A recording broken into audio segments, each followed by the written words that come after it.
जय माता दी। पंचमोध्यायः। ओम। देवताओं द्वारा देवी की स्तुति। चंडमुंड के मुख से अंबिका के रूप की प्रशंसा सुनकर शुंभ का उनके पास दूध भेजना और दूध का निराश होकर लौटना। ओम। इस उत्तर चरित्र के रुद्र ऋषि हैं, महासरस्वती देवता हैं, अनुस्पष्ट छंद है, भीमा शक्ति हैं, भ्रामरी बीज हैं, सूर्य तत्व है और सामवेद स्वरूप है। महासरस्वती की प्रसन्नता के लिए उत्तर चरित्र के पाठ में इसका विनियोग किया जाता है, जो अपने कर कमलों में घंटा, सूल, हल, शंख, मूसल, चक्र, धनुष और बाण धारण करती है।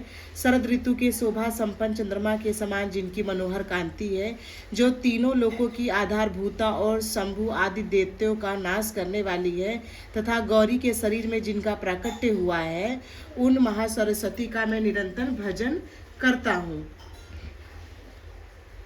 ऋषि कहते हैं, पूर्व काल में शुंभ और निशुंभ नाम के असुरों ने अपने बल के घमंड में आकर सचीपति इंद्र के हाथ से तीनों लोकों का राज्य और यज्ञ भाग छीन लिए। वे ही दोनों सूर्य, चंद्रमा, कुबेर, यम और वरुण के अधिकार का भी उपयोग करने लगे। वायु और अग्नि का कार्य वो भी ही करने लगे।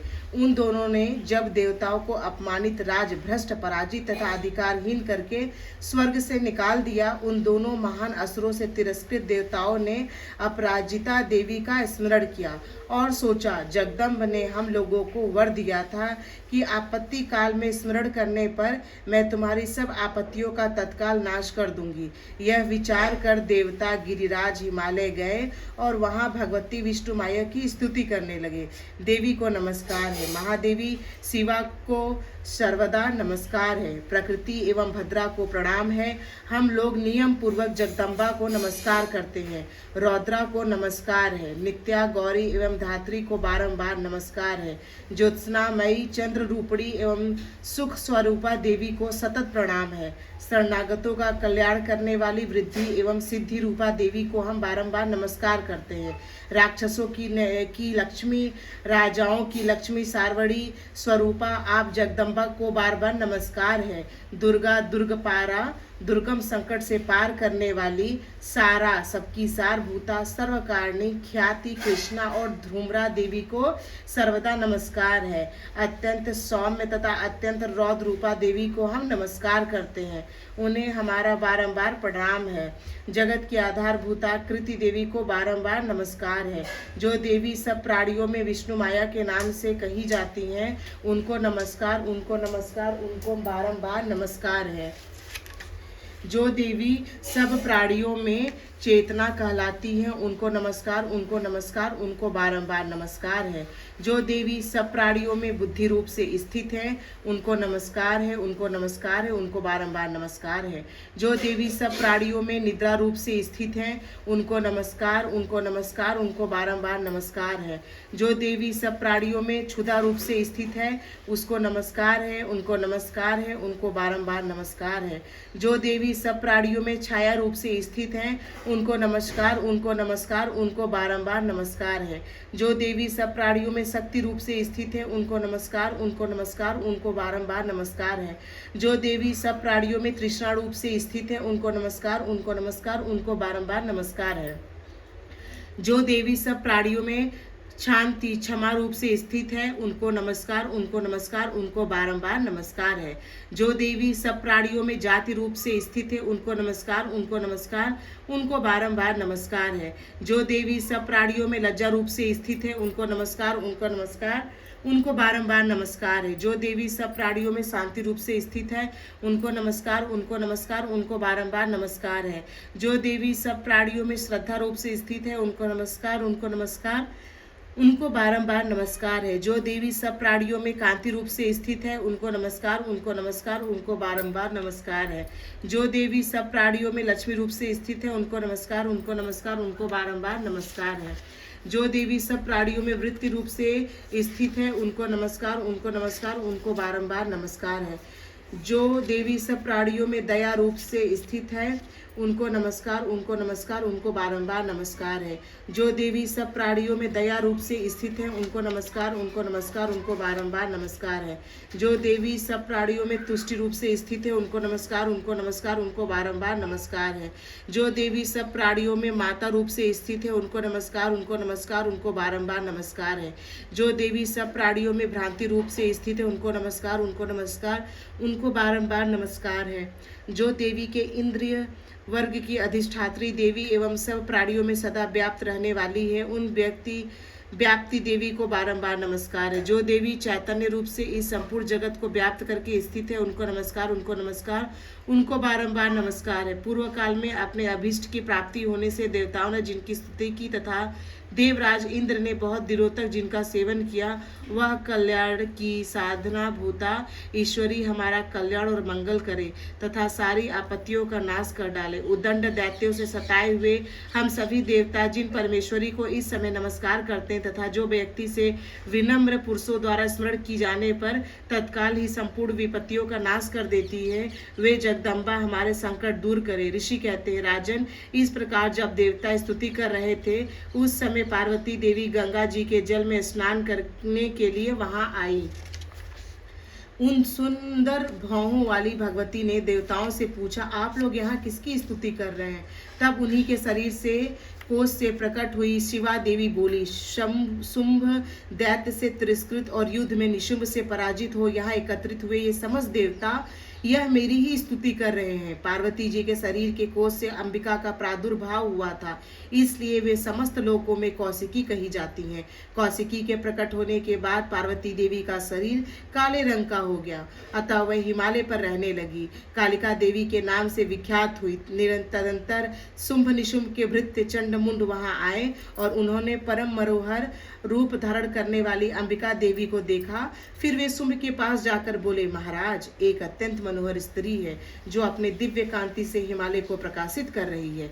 वैसा उत्तम रूप कहीं किसी ने भी नहीं देखा होगा। असुरेश्वर, पता लगाइए वह देवी कौन है और उससे ले लीजिए। स्त्रियों में तो वह रत्न है, उसका प्रत्येक अंग बहुत ही सुंदर है तथा वह अपने श्रीअंगों की प्रभा से संपूर्ण दिशाओं में प्रकाश फैला रही है। दैत्यराज, अभी वह हिमालय पर ही मौजूद है, आप उसे देख सकते हैं। प्रभु, तीनों लोकों में मणि, हाथी और घोड़े आदि जितने भी रत्न हैं, वह सब इस समय आपके घर में शोभा पाते हैं। हाथियों में रत्नभूत ऐरावत, यह परिजात का वृक्ष और यह उच्चैश्रवाह घोड़ा, यह सब आपने अपने इंद्र से ही लिया है। हंसों से जुता हुआ यह विमान भी आपके आंगन में शोभा पाता है। यह रत्नभूत अद्भुत विमान जो पहले ब्रह्मा जी के पास था, अब आपके यहाँ लाया गया है। वह महापद्य नामक निधि आप कुबेर से छीन लाए हैं। समुद्र ने भी आपको किंज कलिनी नामक माला भेंट की है, जो केसरों से सुशोभित है और जिसके कमल कभी कुमलाते नहीं हैं। सुवर्ण की वर्षा करने वाला वरुण का छत्र भी आपके घर में शोभा पाता है तथा श्रेष्ठ रथ जो पहले प्रजापति के अधिकार में था, वह आपके पास मौजूद है। दैतेश्वर, मृत्यु की उत्क्रांति दा नाम वाली शक्ति भी आपने छीन ली है तथा वरुण का पास और समुद्र में होने वाले सब प्रकार के रत्न आपके भाई निशुंभ के अधिकार में है। अग्नि ने भी स्वतः शुद्ध किए हुए 2 वस्त्र आपकी सेवा में समर्पित किए हैं। दैत्यराज, इस प्रकार सभी रत्न आपने एकत्र कर लिए हैं। फिर जो यह स्त्रियों में रत्न रूपी कल्याणमयी देवी है, इसे आप क्यों नहीं अपने अधिकार में लेते? ऋषि कहते हैं, चंडमुंड का यह वचन सुनकर शुंभ ने महादैत्य सुग्रीव को दूत बनाकर देवी के पास भेजा और कहा, तुम मेरी आज्ञा से उसके सामने ये बातें कहना और ऐसा उपाय करना जिससे प्रसन्न होकर वह शीघ्र ही यहाँ आ जाए। वह दूत पर्वत के अत्यंत रमणीय प्रदेश में जहाँ देवी मौजूद थी गया और मधुरवाणी में कोमल वचन बोला। दूत बोला, देवी, दैत्यराज शुंभ इस समय तीनों लोकों के परमेश्वर हैं। मैं उन्हीं का भेजा हुआ दूत हूँ और यहाँ तुम्हारे ही पास आया हूँ। उनकी आज्ञा सदैव सब देवता एक स्वर से मानते हैं, कोई उसका उल्लंघन नहीं कर सकता। वे संपूर्ण देवताओं को परास्त कर चुके हैं। उन्होंने तुम्हारे लिए जो संदेश दिया है उसे सुनो। संपूर्ण त्रिलोकी मेरे अधिकार में है, देवता भी मेरी आज्ञा के अधीन चलते हैं। संपूर्ण यज्ञों के भागों को मैं ही पृथक पृथक भोगता हूँ। तीनों लोकों में जितने श्रेष्ठ रत्न हैं वे सब मेरे अधिकार में है।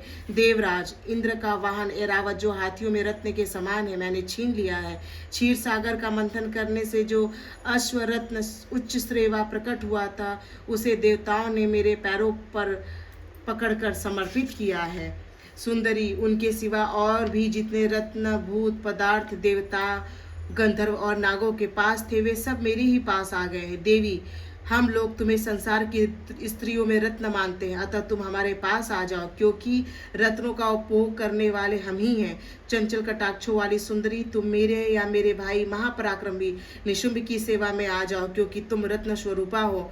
मेरा वरण करने से तुम तुलना रहित महान ऐश्वर्य की प्राप्ति अपनी बुद्धि से यह विचार कर तुम मेरी पत्नी बन जाओ। ऋषि कहते हैं, दूत के यो कहने पर कल्याणमयी भगवती दुर्गा देवी, जो इस जगत को धारण करती है, मन ही मन गंभीर भाव से मुस्कुराई और इस प्रकार बोली। देवी ने कहा, दूत, तुमने सत्य कहा है, इसमें तनिक भी मिथ्या नहीं है। शुभ तीनों लोकों का स्वामी और निशुंभ भी उसी के समान महापराक्रमी, किंतु इस विषय में मैंने जो प्रतिज्ञा कर ली है उसे मिथ्या कैसे करूं? मैंने अपनी अल्प बुद्धि के कारण पहले से ही प्रतिज्ञा कर रखी है, उसे सुनो। जो मुझे संग्राम में जीत लेगा, जो मेरे अभिमान को चूर्ण कर देगा तथा संसार में जो मेरे समान बलवान होगा, वह मेरा स्वामी होगा। इसलिए शुंभ अथवा महादैत्य निशुंभ स्वयं ही यहाँ पधारे और मुझे जीत कर शीघ्र ही मेरा पाणी ग्रहण करे, इसमें विलंब की क्या आवश्यकता है? दूत बोला, देवी, तुम घमंड में भरी हुई हो, मेरे सामने ऐसी बातें ना करो। तीनों लोकों में कौन ऐसा पुरुष है जो शुंभ निशुंभ के सामने खड़ा हो सके? देवी, अन्य दैत्यों के सामने भी सारे देवता युद्ध में नहीं ठहर सकते, तो तुम अकेली स्त्री होकर कैसे ठहर सकती हो? जिन शुंभ आदि दैत्यों के सामने इंद्र आदि सब देवता भी युद्ध में खड़े नहीं हुए, उनके सामने तुम स्त्री होकर कैसे जाओगी? इसलिए तुम मेरी ही कहने से शुंभ निशुंभ के पास चली चलो। ऐसा करने से तुम्हारे गौरव की रक्षा होगी, अन्यथा जब वे केस पकड़कर घसीटेंगे तब तुम्हें अपनी प्रतिष्ठा खोकर जाना पड़ेगा। देवी ने कहा, तुम्हारा कहना ठीक है, शुंभ बलवान है और निशुंभ भी बड़े पराक्रमी है, किंतु क्या करूं, मैंने पहले बिना सोचे समझे प्रतिज्ञा कर ली है। अतः तुम जाओ, मैंने तुमसे जो कुछ कहा है वह सब दैत्य राज से आदर पूर्वक कहना, फिर वो जो उचित जान पड़े करेंगे। इस प्रकार मार्कंडेय पुराण में सार्वणिक मनवंतर की कथा के अंतर्गत देवी महात्म्य में देवी दूत संवाद नामक 5वां अध्याय पूरा हुआ। बोलो जगत जननी माँ दुर्गा की जय।